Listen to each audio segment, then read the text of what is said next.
Gresik mengawali kisahnya sebagai sebuah titik pertemuan. Disinilah, di pesisir utara Jawa Timur, denyut kehidupan perlahan mulai terpusat.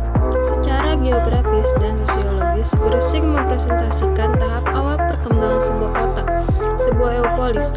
Ia adalah benih kota, wilayah yang masih kental dengan corak kehidupan perdesaan, namun sudah menunjukkan tanda-tanda vitalitas perkotaan.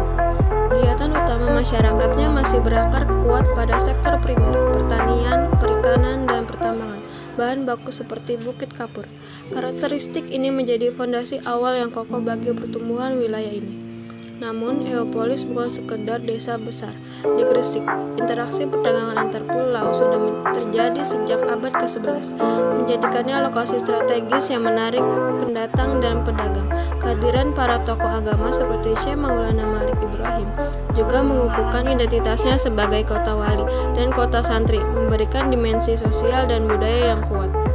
Dari sinilah bibit-bibit urbanisasi mulai tumbuh, perkampungan mulai teratur dan perlahan. Gresik bertransisi dari sekedar pemukiman agraris pesisir menuju pusat perdagangan dan industri yang dinamis. Inilah esensi Eupolis, tahap krusial di mana tradisi berpadu dengan potensi masa depan, membentuk Gresik yang kita lihat hari ini.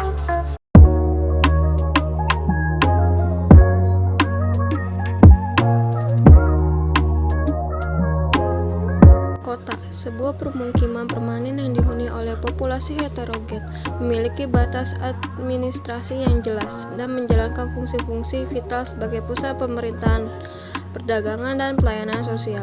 Inilah definisi akademis dari sebuah kota polis. Di pesisir timur Pulau Kalimantan, kita menemukan studi kasus menarik kota Bontang. Secara geografis, ia adalah kota otonom dengan luas wilayah sekitar 497 km persegi, terdiri dari 3 kecamatan. Yang pertama, Kecamatan Bontang Utara, yang kedua, Kecamatan Bontang Selatan, dan yang ketiga, Kecamatan Bontang Barat.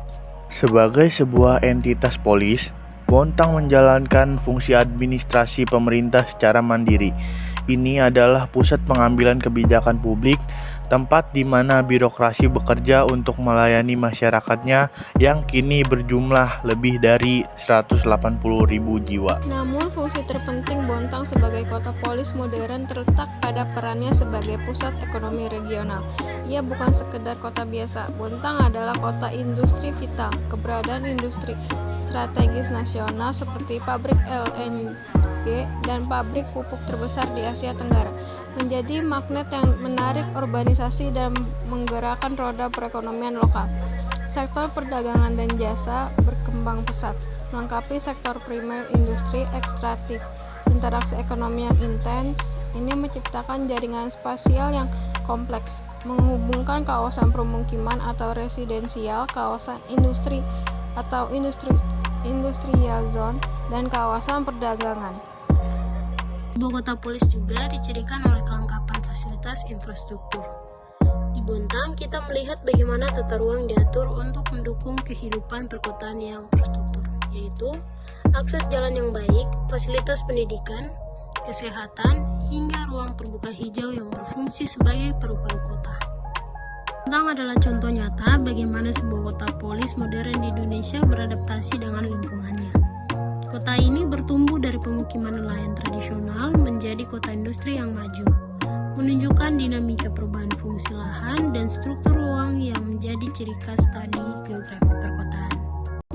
Dari Bontang, kita belajar bahwa sebuah kota bukan hanya tentang bangunan, tetapi tentang fungsi, interaksi spasial, dan denyut kehidupan yang terorganisir di dalamnya.